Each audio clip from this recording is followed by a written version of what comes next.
True leadership, good leadership, is not measured by how many people served you, but how many people you saved.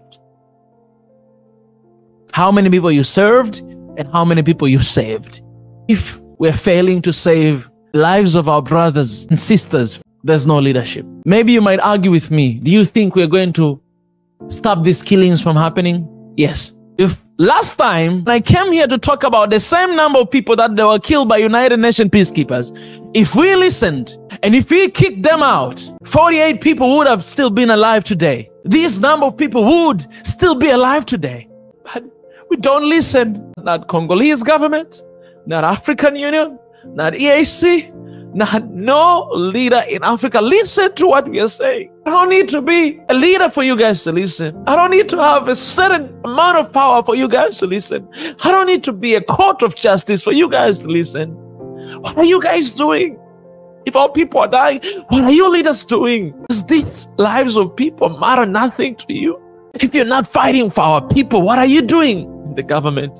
Conflict that are happening in Congo, it is your fault. You can put to an end. You know what is the problem. You know who is the problem. You know who is killing our people. You know it, but you ain't doing nothing. You should be willing to die to save the lives of the people. Why are you scared of these guys? Why are you scared of United Nations? Why are you scared of the backlash? Why are you scared that you'll be assassinated? How many leaders were assassinated in Africa? If you're not willing to sacrifice yourself, you don't deserve to be a leader of Africa. You must be willing to die for your people. That's a true leadership. You think leadership is easy? You think leadership is accumulating your money for yourself? Do you think you're there to save yourself? You ain't doing your job. Servant leadership, the concept that God has been teaching me for so long time, that we must be servant leaders. We're here to serve our people. And service is not easy. Basically, you become a slave to serve. You are a slave. Leader, you are a slave to your people.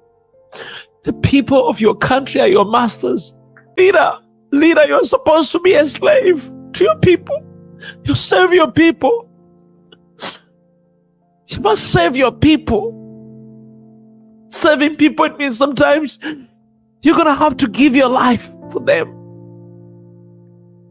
But we have a bunch of leaders who, they just care about their safety. They care about their comfortability. They care nothing about the country.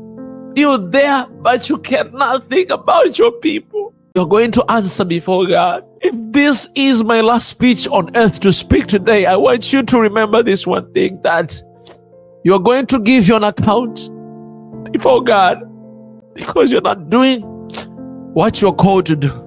That is to save your people, to serve and to save them.